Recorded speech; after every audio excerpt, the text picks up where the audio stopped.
Good evening, Trinidad and Tobago. You are watching the Scoreboard Women's Panel. I'm Maria. This evening, we have some amazing track stars with us who are going to tell us what it takes to be successful not only on the track, but also in life. They have balanced education, work, and sports, and been very successful in all areas. So we're very excited to welcome Ayanna Hutchison and Jessica James this evening. Hi, guys. Welcome to the show. Thank you for having us. Thank you so much for being here. Thank you. Thank you.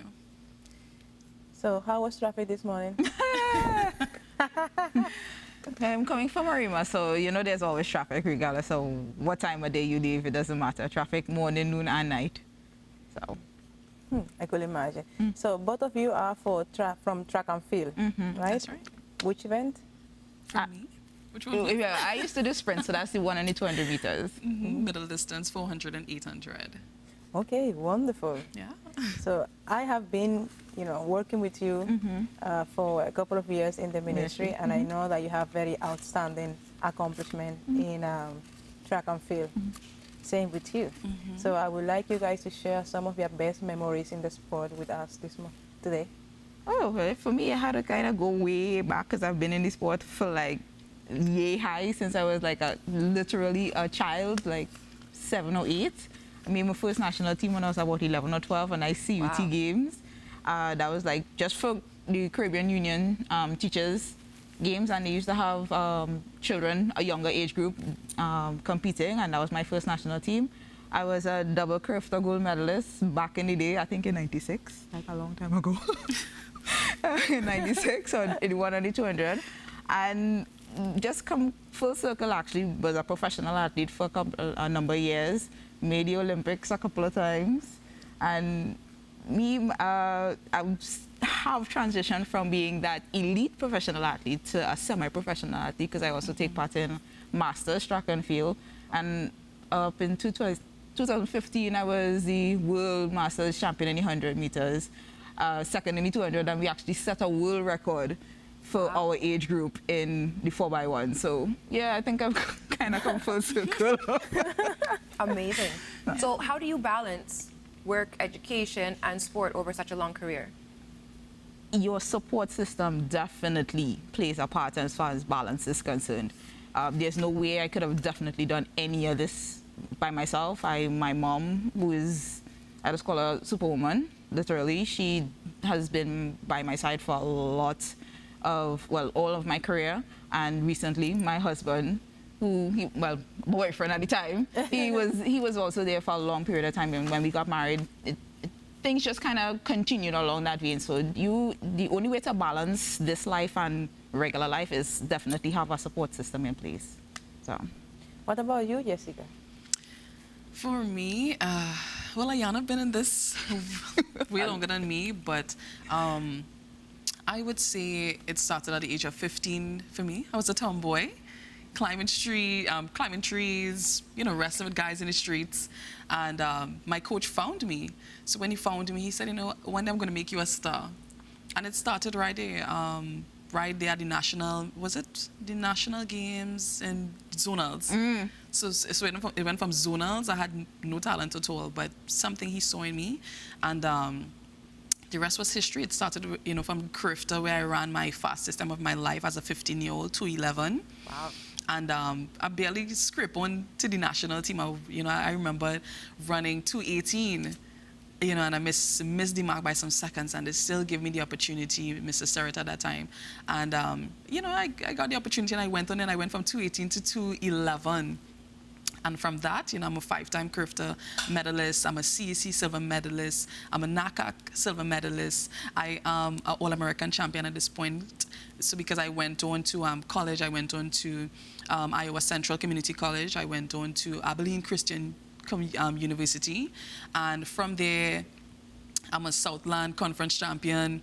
So I'm a lot of different, a lot of things. But for me, I think becoming, an All-American champion was one of the greatest, that feeling was out of this world for me, and that is one of my most memorable moments. Wow. So congratulations on all of your accomplishments. Those are amazing. I'm in awe of fast people because I'm not a fast person. I try very hard, and usually it doesn't translate into Right. speed very often, but I work at it. How would you say with your training, do you maintain such a high standard? It's, I mean, your speed is something that's very individual. How do you motivate yourself and continue being dedicated enough to maintain those kind of numbers? Like I said in the beginning, everything has to do with your support system. If you don't have a support system to help cook your meals, help organize like life on the outside, to just like, all right, so your bags are packed, you just need to get there, whatever the case is. That is what it takes, because in the majority of the time when you're done training, all you have energy is to just like lie down. Most of the times it's at the end of the finish line when we finish the workout. But when you just have to have that dedication to train, it's not easy. You're talking about most cases 2 or 3 sessions a day. So it's just probably gym in the morning, you have workouts in the morning as well, workouts in the afternoon, and then the gym afterwards. And then you have to deal with the technical aspects, especially if you're dealing with, for us it was just flat events, but then you have to deal with people who are dealing with hurdles, so that's another aspect of training that you have to deal with. So to gain that strength, that speed, that conditioning that we need, it was not easy at all. The time, you had to have a lot of time management, a lot of time management. And we now in this, my current state, where I actually have a husband and have a child, I'm trying to balance like family life with track and field. I had to transition from being, all right, so you're an elite athlete and you have all the time in the world to do what you have to do. Like, all right, no, well, hubby and son needs dinner. And you have to prepare meals and you have to organize for the daily life that goes on. So time management, key. It's really important. Jessica, you mentioned that you didn't think that you had a lot of talent when you started running, but it was identified in you. Yeah. And that's what we talk about when we talk about raw talent. Yeah. Do you think that people have an understanding of what it takes to take raw talent and make it elite? I think like one won't understand what it means to take that raw talent and turn it into basically gold. And my coach did that for me. You know, he saw something. So you have to see the raw talent, and you have to speak life into that individual. You have to, he showed me this is what you are right now. But I guarantee if you work hard, you keep focus. Again, like Ayana is saying about your support system. Once your family believe in you, once your friends believe in you, and it takes a lot. You have to it takes away from your social life. It takes away from a lot of different things. You have to sacrifice. You have to give up a lot of different things. But he made sure and tell me about this is what it's going to be. If you continue to go down this road, you have this raw talent, but I'm going to turn you into, from just being just raw into great. So I checked in myself into rehab. I train hard. He made sure that when it comes to academics, in order to get a scholarship, your academics have to be great. So he made sure that, while he was coaching us, yes, he was coaching us emotionally, mentally, spiritually, physically. So a lot was going on, and a lot was going on for you to become that person, for you to take you from just raw into elite. Right. So, at a young age, I started to feel, elite. You had to eat right. You had to make sure your time management, it was up to par. You had to make sure you're getting enough sleep. You have to make sure, and he was talking, so you have to be able to listen and believe and ignore, because around that age, 15, 16, peer pressure is going on. But I still managed to be really, really focused, because he was speaking life into me. So it was something totally different, and I think that is what a lot of young athletes, they're missing, even though, they have the raw talent, but I think they're missing that he was my hero. And they're missing that hero where they could speak life into you and guide you down the right path. And that's what did it for me. And I believe, I trust and I believed, and he never judged you. You could have been poor, you could have been what? You could have been a thief, you could have been what in society. He used to speak life into you and tell you, look, you're going to be a star. I am going to make you a star. Wow, that is amazing. Yeah. What was the first thing that came to your mind when he said that you was going to be a star? I said, this guy is crazy. You know, but something about him, his energy, and the way how he, you know, okay, so when I ran this race, I was on the ground flat out with busted tights and everything. And he came and met me on that ground while I was in this pain and said, you did good. He said, good job. He came to me while I'm on the ground in so much pain, and he said, I'm going to make you a star. And he just take his hand and lift me up and say, come, let's sit and have a conversation. What is this guy's name? Ian Goddard. Ian Goddard, yeah. And he passed yeah, away. He passed away? Mm-hmm. Okay. So, if you were to choose another event or another sport, which one would that be? Soccer. Why? Because I did it before. I really like goalkeeping. I really like goalkeeping. I had the opportunity to do that too. But yeah, I would choose that. I like it. Something about it I like for some strange reason. What about you, Ayana? Yeah, it's no other sport for me. It's Oh my always been goodness. track. Like, I'm sorry, never. When I was in primary school, this is before I was even pushed into track and field. Tried my hand at netball. And for some reason, I could never stay within the lines. So I would be like a wing defense or a wing attack or whatever the case is, and you're supposed to stay within the, I by the goal, the net, trying to like, they were like, no, that's not your spot. That's not, track and field is like, I think you need, the school principal, my standard 5 teacher, he was like, come, sports day is next week. Come and run 100 meters, come and run, and that was the end of that. Yeah. Track. Yeah. From small. I know how that feels though, and it's wonderful to feel like, yes. Yeah, you know exactly. You know what you're doing, and I've never even been inclined to try another hand at my tennis. Which team you guys supported in the World Cup? Whatever team husband was supporting, I supporting. I neither here nor there. I was like, who, Barcelona? No, baby, Brazil. I was like, oh, it's countries, it's not clubs. Like, Yeah. It's like, it's not Olympics. I can tell you, anything but the Olympics or track and field, I do. Right. Soccer? World Cup? No. Who you supporting? Oh, okay. England? Okay, great. No problem. Yeah, England. What do you think the balance is like? I know in track there are other athletes, so you're not completely isolated. You have people to train with. But ultimately, it comes down to your performance and your times. How do you think it weighs pros and cons about that individualism and versus the way that you interact with a team? Because as you said, support is so important. Well, for me, there's always been a very big individual aspect because for example, for Jessica race, when you run the first part of your race in lanes and then all of a sudden everybody gets lumped together. In my events, everybody's in their lanes, everybody's separate. And even though I compete against you, I'm still in my space. Right. To me, it's I don't know, it's always been that individual aspect for me, but when it comes to the relay events, then you start to get that you take on the team aspect. And to me, if once you're a professional, in terms of we can deal with each other, we could be civil with each other, I don't see the problem as to be like, well, yeah, go team. It'll always be, anytime you step foot on a team and you're on a relay team, it's always Team Trinidad, Trinidad and Tobago. It's never been, well, I on the 4x1 and I run in my leg by myself. If Jessica want to run whatever leg she runs.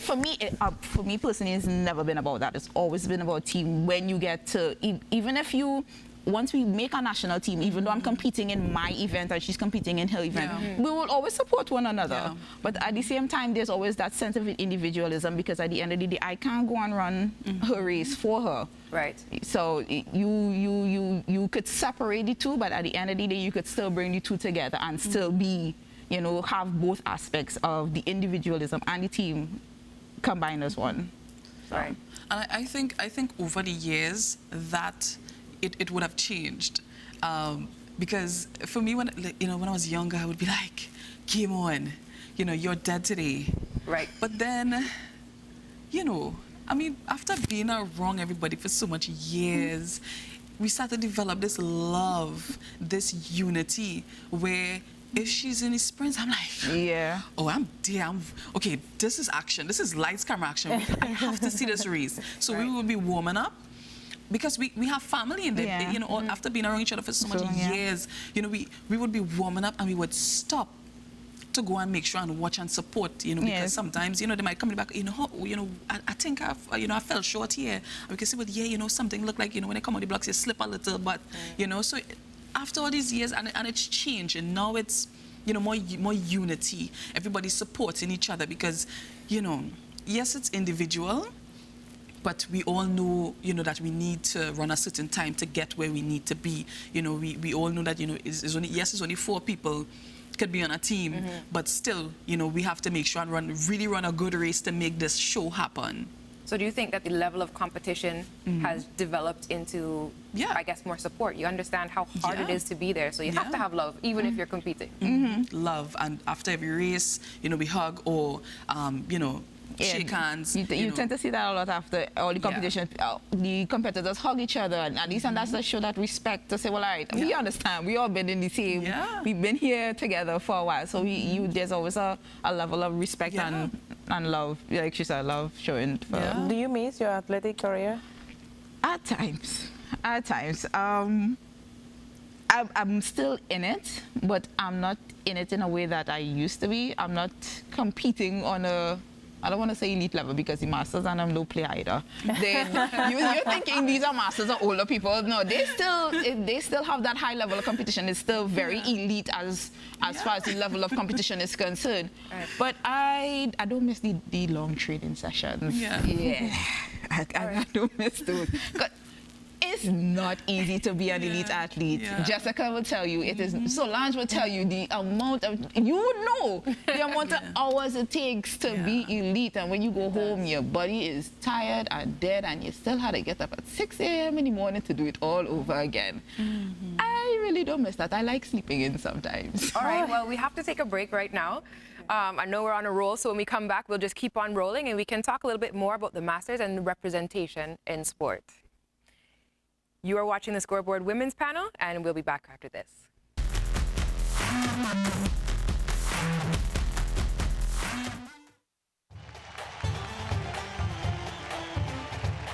You're now changing your question. What I would say, Steve, is this.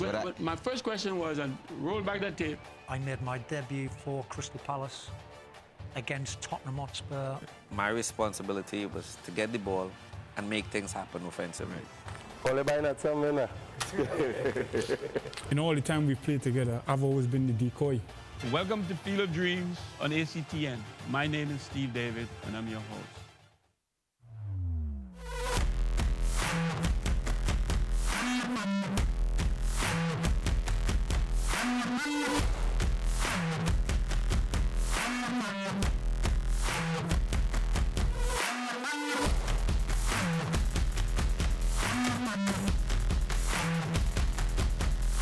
Good evening, Trinidad and Tobago. Welcome to another edition of Scoreboard here on ACT, and it's always a pleasure to be in your company every Tuesday evening between the hours of 8 and 9. Welcome to the new season of Football 101. I am your host, Joshua D'Amatos. Well, it's time for your weekly football news update. Hello, me, Messi. Unfortunately, kiss the badge, kiss the badge. Oh, what's that? Welcome to this edition of The Interview, and as you can see, I'm not alone on the set. I have Marcus, a Liverpool fan, and I have Shakir.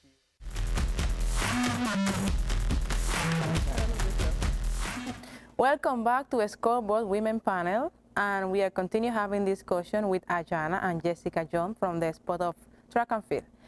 Before we went into the break, we were talking about Masters. So, Ayana, how long you have been enrolled in the Masters competition now? Officially, I've been in the Masters since 2015, so about 3 years. Can you explain to us what that is for those who wouldn't know?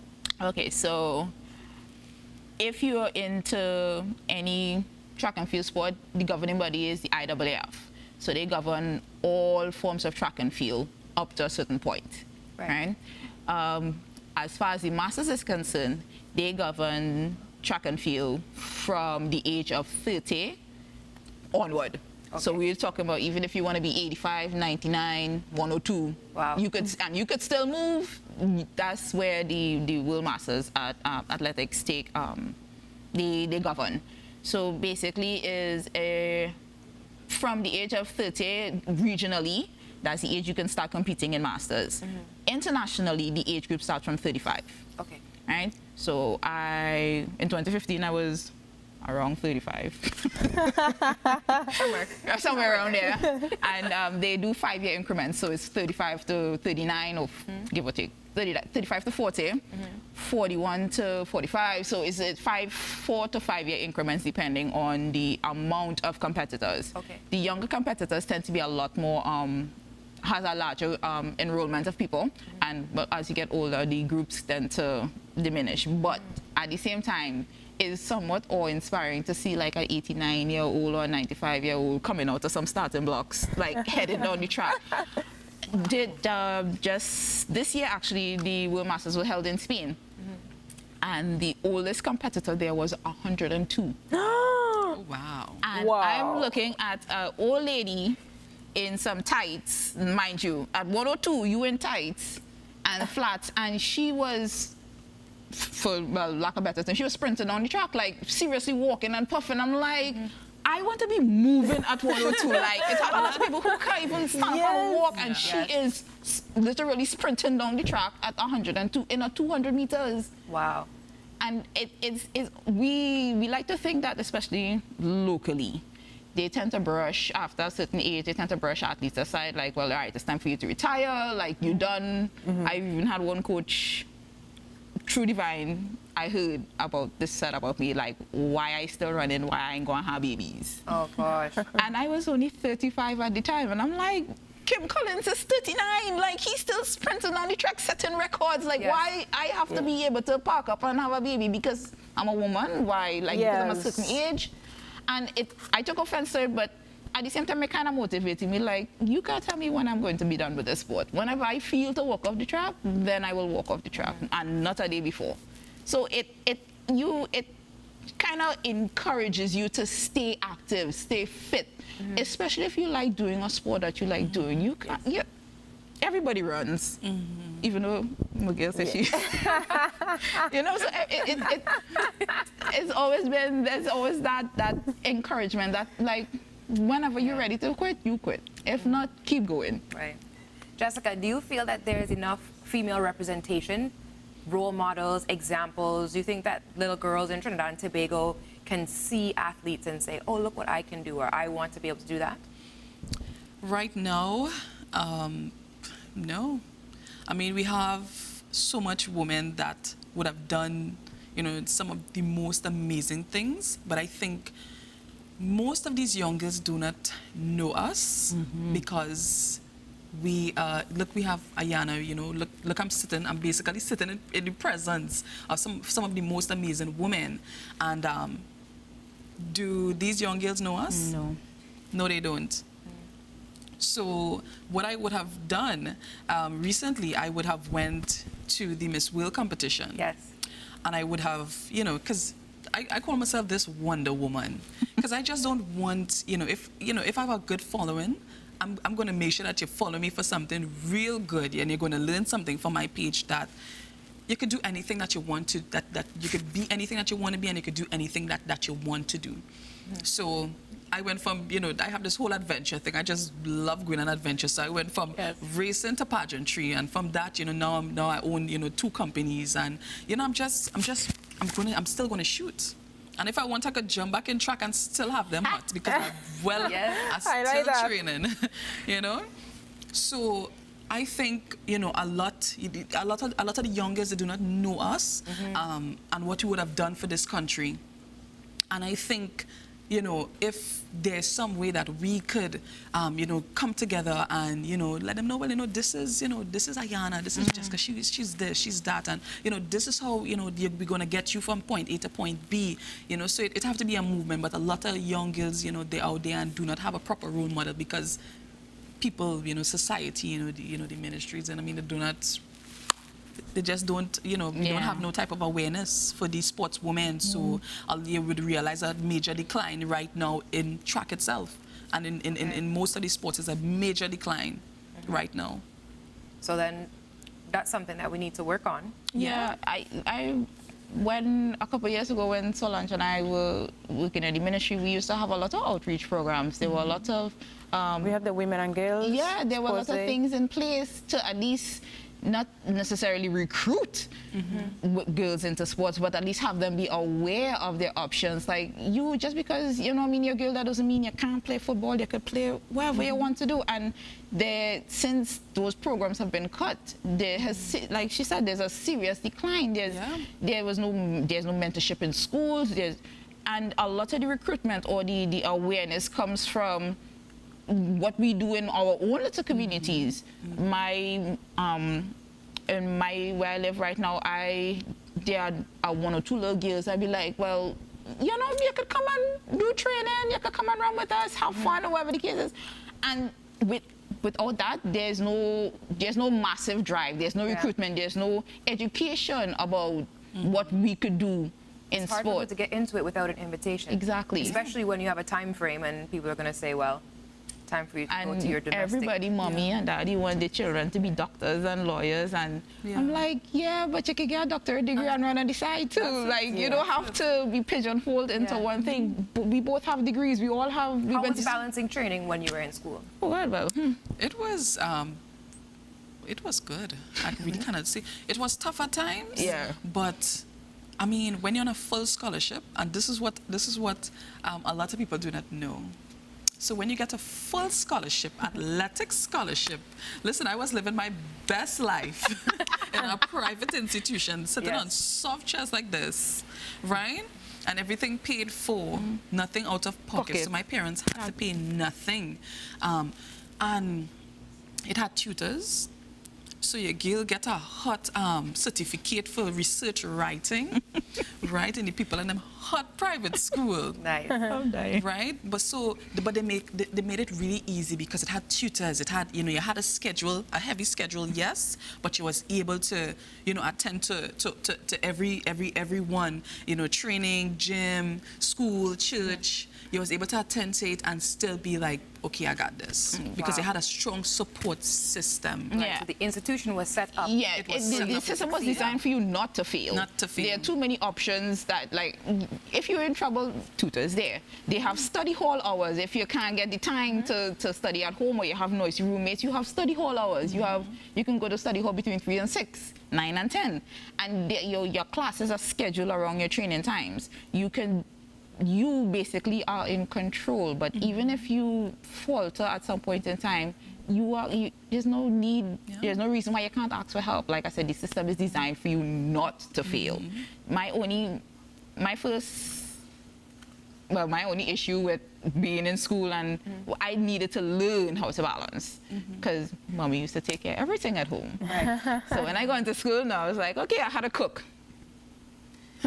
And you can't be eating ramen. Yeah. Oh God, girl, don't even get me started on that ramen noodles. Like, I would refuse. When I came back from college, I ain't lying to tell you, I came back when I was in school. Ramen was 10 cents for one. Yeah. So you going in the 99-cent store and you're making mass. Walk with $1 and you walk with 10 pack of noodles and it's like, good, you're good for the week. Yeah. I came back to Trinidad and my mother's like, yeah, you got ramen noodles. I'm like, you can't pay me to eat that.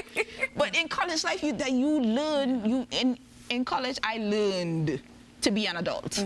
I learned, like, all right, you have to balance your nutrition. You can't eat ramen every day, even though you're spicing it up with some carrots and thing and you're making it into soup. You can't eat it every day, so you had to learn how to make meals. And coming from Trinidad, you had to learn how to cook it. Like, I couldn't make out with stew chicken. Stew chicken was like staple. But you had to learn how to cook. You learn how to cook. You learn how to balance book. If you're getting a stipend, if you had to pay bills, you had to learn how to split the money, because you can't pay all the money in cable and pay all the money in clothes, and you have no money for rent. Right. So you learn to balance your money. You learn to balance life, like time management. All right, so you have training in the morning, class in the afternoon. You had to fit gym, you had to fit study hall, you had to fit all that in your little 24 hours a day, and you still had to go and sleep too. Yes. It teaches you how to be an adult. The system is designed for you not to fail. Especially if you're coming from a Caribbean island. We just do things a little different from the Americans. Like I said, mommy, when I was home, I would get spoiled. Mommy and daddy, mommy was cooking for, food, go and study now, you don't have to worry about nothing, clothes iron. No, when you're in school, you're pulling clothes out to the dryer, like, just wash and go. You learn to be an adult. So that going to school experience, I don't think that kind of defined who I became Because afterwards, when you decided, like when you come back to Trinidad and you taking part in a track meet and you realize that they're 2 hours behind schedule, like this would never happen in school. This would have never happened in the States. Yeah. You know what I mean? We just don't do these things, and we took a lot of things for granted. And then when you come back and you see you have a renewed sense like, all right, this is how things are supposed to be done. Let's get things done on a professional level. Then you get a little backlash.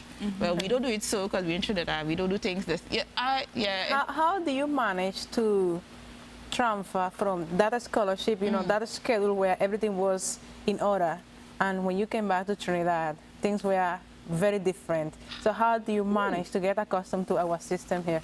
High levels of frustration for me. Yeah. Because I didn't even realize I had that type of personality where like I need to plan before things happen. Yes. Yeah, then Trinidad don't plan for nothing. They just, at least for me, I don't know about for you.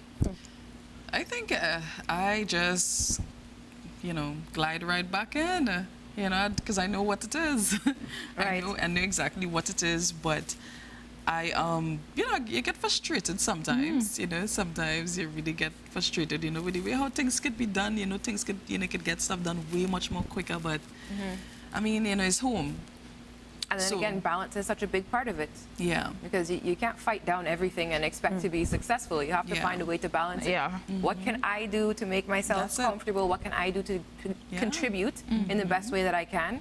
And then you kind of have to... And I think, you know, coming back here, you know, as you said, what can I do to contribute? I think most of us, you know, when we, after all that we would have done for the country and coming back here, that was my main focus. And I think, you know, that is our main focus. I came back home to...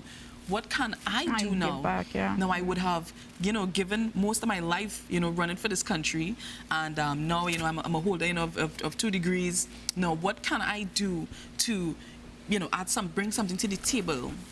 What can I do to contribute, you know, my services? And, you know, I think that's where most of us, you know, at this point. And I think that's so wonderful, and I commend you and I thank you because we talk about so many things that we want to change and the growth that we want to see, and oftentimes you see almost a mass exodus. Yeah. So it's really wonderful when you see people come and they've done so much for the country and yet stay and continue to uplift the country. And that's not an easy decision to be taken by Musa because there's a lot of old heads that refuse to change, and then you come in here with all your bright ideas and it's like kicking a wall with your bare foot and expecting it to get knocked over. You had to take a chisel and choke out and poke out a little bit of cement in between before you can get, so it's a little bit difficult and frustrating at times, but it's a true love for the sport, I think, that allows us to stay and contribute the way that we do. All right, well, we're going to take another break. You are watching Scoreboard Women's Panel.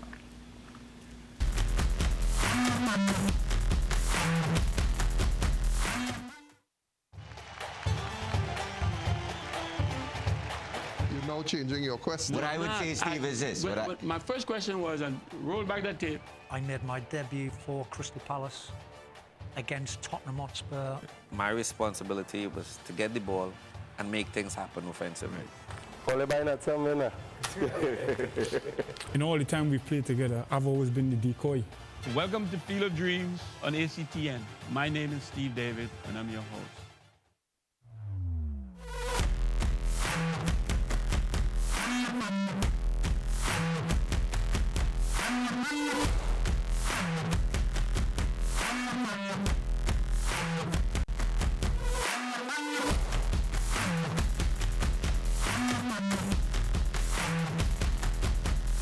Good evening, Trinidad and Tobago. Welcome to another edition of Scoreboard here on ACT, and it's always a pleasure to be in your company every Tuesday evening between the hours of 8 and 9. Welcome to the new season of Football 101. I am your host, Joshua DeMatos. Well, it's time for your weekly football news update. Hello, Messi. Unfortunately, kiss the badge, kiss the badge. Oh, what's that?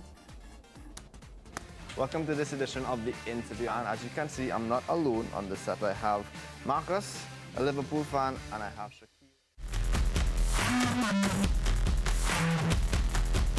Welcome back. You are watching the Scoreboard Women's Panel. We are here with Jessica James and Ayanna Hutchison from Track and Field. So before we went into the break, we were on one interesting topic. You know, when you go to a scholarship abroad and then you get to experience this nice system where the system is not designed to fail, as you guys said, and then you come back to Trinidad with a different idea of what life's supposed to be for an athlete. But you face many opposition, you have these brilliant ideas, you know, many initiatives that could improve the life of the athletes here in Trinidad. But unfortunately, not everything goes the way we would like it to be. And you get frustrated many times. Yeah. So what do you do when you get to that point where, you know, if we only do these little two things, you know, life could be a lot better. But there is somebody there that do not share your same vision, do not see things the way you see it. How do you manage to overcome that and to keep your mind and yourself together going wherever you're supposed to go? I think the best thing that we could do right now is to keep pushing, keep ponging the ideas into their head, keep putting forward proposals, because at the end of the day, if at some point in time, the old heads have to go. They have to go, and we would hope that somebody younger and a little bit more open to change and open to the ideas of that what the athletes may have and whatever the things that are evolving in the sport. You would hope that they will like, all right, well, Brazil is doing this, Jamaica is doing this. Let's see how, whatever methods they're working, let's see how we could implement things, not necessarily the exact printout of what they're doing, but let's see if we could implement things that will work for us, what our weak points are, what we need to strengthen, or whatever the case is, because I don't expect the whole thing to change overnight. That's impossible to even, you know, but whatever little change that you can implement, I think it works better, even if we can't get a big change in the governance of how we do things in our sport. Even if we could change things within ourselves, the little communities, our own little track clubs, your own little whatever clubs that you have, you know what I mean, start small. Because if you put the idea in the youth, when it's their turn, they will have a better understanding. But like, these things, these ideas, these methods are old and ancient, and they need to go. We need to evolve. We need to change.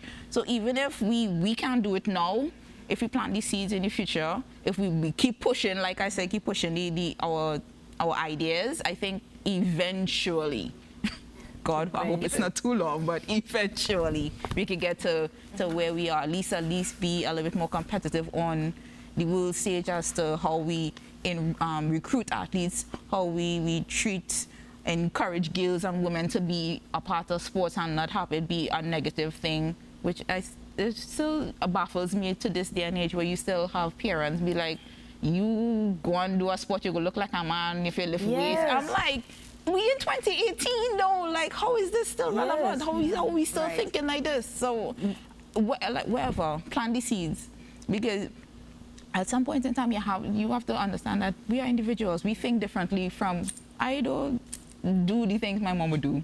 Right. I think that the world places so many labels in us, women. For example, you say the coach was saying you are 35. What is this thing about you guys? It's like, because we are women, we are good looking and all of that, it doesn't mean that we have to go and make babies. We have other things to do, for example, open companies, right? We are not creatures just to go and get married, be at home and have babies. We are more than that. Are we agree? Yes, we are. Yes.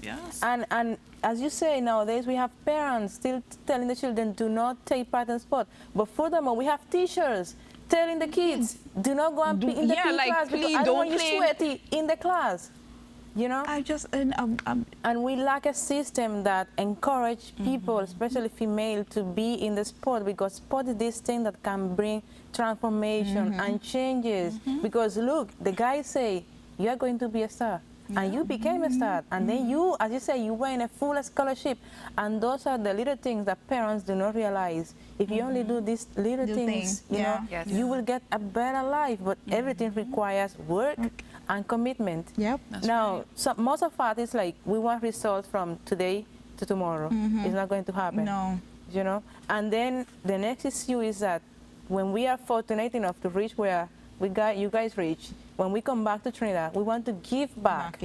not much people want to do that. Say, well, I got the scholarship, Yeah, you know, I run my race, I finish it, you know, I now come back to Trinidad, I try to do something, I encounter opposition, I'm going to do that again. And it's, let me tell you, it's not even an easy decision to say, well, all right, well, I want to come back and contribute, especially if you know the opposition that you're going to face. It's a lot easier to just cut and run.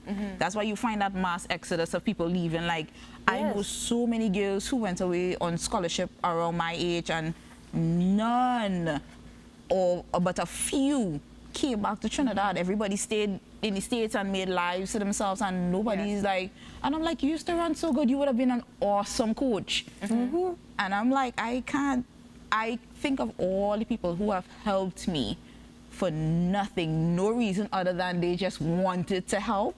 And that has reflected with me a lot. It wouldn't take nothing from me to give back to somebody to say, well, all right, well, I think you could run. Come and join a track club. Come and join, because that's basically my story. And the representation is so important, because if you're looking and people are associating sports with boys all the time. It's not that, it isn't even that women can't do it. It's that we have to not be women to do sport. But that's not the case. You know, you can come here an example, you're married, you have a son, you have a family, and you're still participating in sport. I think it's amazing you did the Miss World, because it's like the pinnacle of being female, right? Like, you know, you can be a woman and be successful in sport and look good doing it, you know? And be an entrepreneur. Yeah. Because we also think, well, if you go into the part of sport, that is the only thing that you can do. You cannot be a successful business person, and it is wrong. Hello. Yeah, that's right. So tell me, describe life through the lenses of your eyes as an athlete, a businesswoman, and a model, because I see you.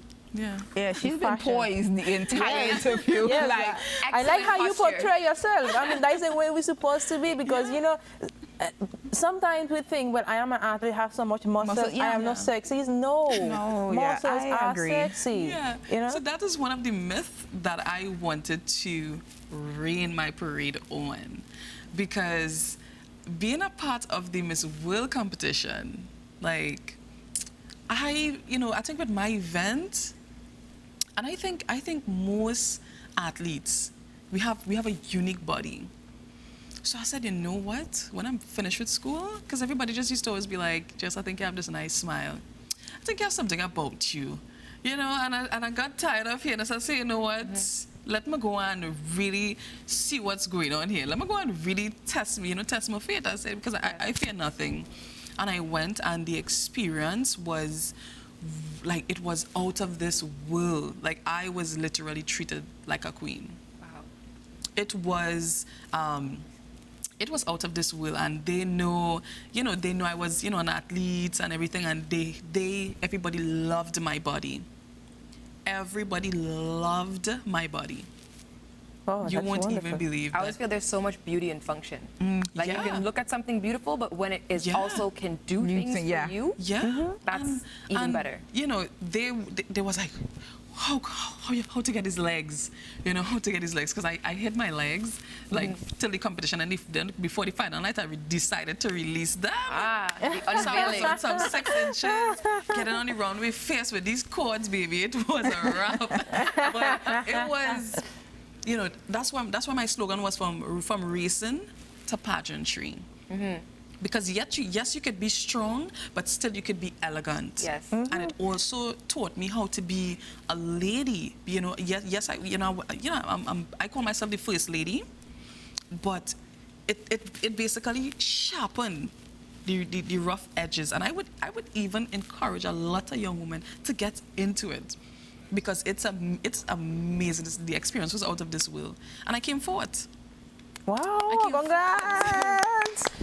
So it was, and from that, I'm currently coaching the winner, and I'm also outfitting her as well, with my active wear apparel for the competition. What is the name of your brand? First Lady Apparels. Wow. Yeah, girl. First Lady Apparels. So I took the sport and I think as a sportswoman, being able to juggle so many different things, I said if I could juggle my social life, academics, if I could excel in that, if I could excel in, I have my records, my titles, whatever, if I could do all of these things, gym, training, and still be an amazing individual, then I could be a businesswoman.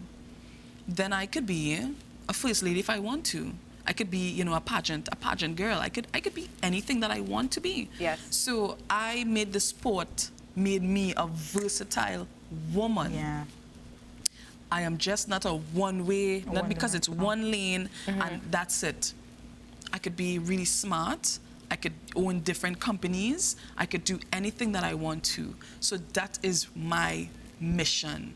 And that is the road that I'm on right now. And I'm also coaching women. I'm also a fitness and personal trainer. So I'm doing that as well. I'm coaching over 30 women. Can you make people fast? Yeah. yes. So I'm doing that as well. So, like I said, when I came back home, it was to contribute and to do something, and that is what the whole motion, that is what the action is with me right now. I'm doing it all. Yeah, that's so inspiring. So, Ayana, you are also a wife and a mommy. Yes. Mom. It's a totally different world from being an athlete. Of course. Describe it. No, I'm going to be honest with you. Certain days, it's like Twilight Zone, and then other days I'll be like, okay, there's like another day at the office on the track. The same whole balancing the act and making sure everything is balanced in life or whatever the case is. And there are certain days I'm still chasing the young man across the room because he's getting so big now. It's like, being in track gave me a sense of, one, discipline. Like, yeah, you have to do this because you have no other choice but to do this.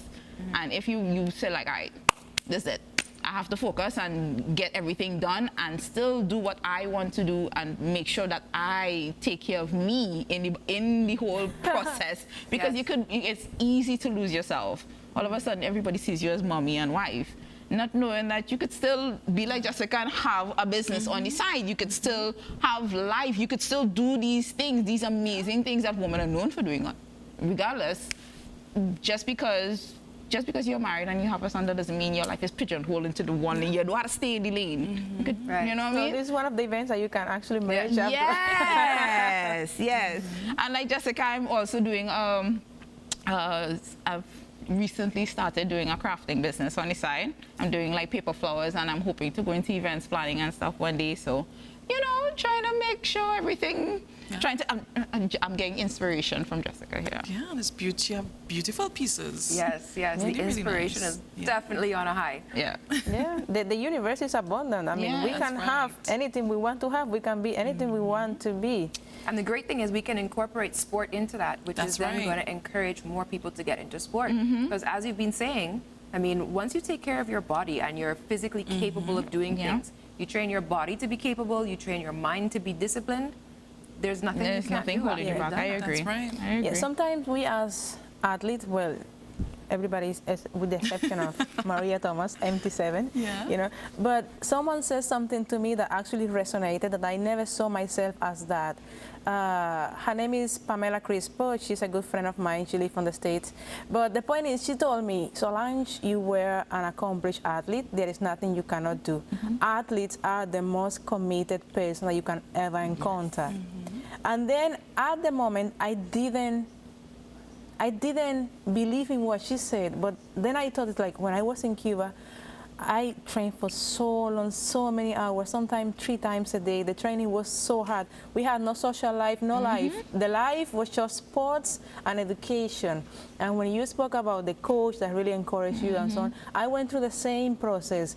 And I reached to a point where I said, if you were an accomplished athlete, you can also be a successful businesswoman. And I went down that path, and then the possibilities are limitless. But everything starts with believing that you can do it. Because in a point in my career, somebody also said to me, you are over 27, you should retire and have some children and a couple of husbands. I went through with a couple of husbands and children. No, I'm kidding. But the thing is, like, as you said, I say no. Yeah. age is just a number. It's just an illusion, you know. I'm still young, I'm still healthy, and I'm still beating people. And as you say, it's like, I'm retired, but I can't go back. Yeah. And it's like, this here is my kingdom, sorry, there is no room for you, right? But I want athletes, not only in Trinidad and Tobago, but in the Caribbean, to believe that. Because as a Caribbean community, we think that our athletic career is just for a period of time, and after that, we are lost. Yeah. There's nothing in need for, and there is so much that we can do. So based on your experiences, guys, which are some of the things that we can do, you know, to bring back more female participation, not only as athletes, but as administrators, as coaches? Which are some of the things that we can do? I think a lot of, at least our local governing body could incorporate a mentoring program. We have a wealth of knowledge, a wealth of experiences that we could share that could definitely inspire many people. At least we inspire one person. You know what I mean? I think that one person could, you never know where that one person could lead, where that one person could change, and what they could do if you just give that inspiration to one person, much less if we inspire a whole group of girls, a whole class of girls, a whole nation of girls. So I think if we could incorporate a little bit more mentorship programs, especially during the off season where, you know, we have a little bit more time, we are not competing at that point in time, there's nothing to prevent, you know what I mean, doing a mentorship program, especially when we all live in different communities, different parts of Trinidad. Do one in South, do one in Arima. And I think Cleo has a really, Cleopatra Burrell. Hi, Cleo. She does a really amazing speeches. She does a really amazing talks and mentoring. Oh, God, to hear Cleo talk, it's really awe-inspiring. So you could gain inspiration from fellow athletes, and we as fellow athletes who has experienced all these international competitions and life experiences. It's not just about going to school and gaining medals and running on the track. We have life experiences that we could impart on athletes because all our stories are similar. We all came from somewhat deprived social economic backgrounds. Some of us came from well-to-do families, some of we come from nothing. So, you know, so we could all our stories are similar. All our stories could definitely inspire, you know, like the one person, that one person. And even though, even though if you come from a wealthy family, we all have this thing in common, that in order to be successful in a sport, you have to be committed. You have to be committed and disciplined. You have to do the work. There is no shortcuts. And I personally think that, I mean, now we have a female, you know, minister Minister of Sport, right? And I think I am all for action, because we, you know, what would have happened over the years is that we would sit, we would have lots of interviews, and we would do a lot of different things, but no action. And then we wondering why the young women, they're just going down a certain road, why we not, you know, we're not developing much female athletes. Because most of us, you know, we would do the interviews and then that's it. Yeah. We ain't making a note after when we drive it done. Yeah. You know, the whole party over. But I think it's action. It's about, you know, reaching out. It's about making that step and kind of like you know, coming together, you know, no matter what sport, and just coming together and knowing that we, you know, this is our body and it's a movement to help, you know, the young females, and you know, it could be in whatever areas that they want to, you know, what journey they want to embark on, because, you know, again, look super Wonder Woman across here. It could be whatever they want to embark on. Everybody have choices. But it's about, I think most of us, you know, we have different life experiences, and everybody would have, you know, did all type of different amazing things that these young girls need to hear. Yes, yes. The millennials need to hear us. So just sitting and, you know, talking and nothing is happening. Well, it's what you said we need to come together. Yeah. And I think that is crucial. Yeah. Because sport is competitive, and sometimes we don't have an understanding that being competitive and being in competition does not mean that you're fighting anyone else down. And I think that's one of the issues. We can all be working to promote sport, and we can all be trying to be the best we can be at doing that, and that doesn't mean that we're against each other. We can do that together, and we'll be better. I believe so. I believe so. And for those looking on, feel free to reach out to the scoreboard and, you know, join our movement as we build our amazing, foundation. We're going to look for a name. Oh, yeah. Oh, it's a done deal. Yeah, it's a done deal. And a hashtag. Yeah. And we're going to make it happen because I totally believe that anything that anybody put their mind to, that we can make it happen. So we could reach out to the Minister of Sport and we could look at a movement where we could, embark on this journey together as we try to bring back our nation. Because we're talented. Yes. We have a lot of talent in this country. A lot of talent. And I know a lot of people do not know that they have clubs. Yeah, track clubs available. A lot of people, because I had no idea. Otherwise, this talent could have been developed way long before it happened. Definitely. So a lot of people, thinking, that they come from, a low-income family, could not be, that person cannot be in a club.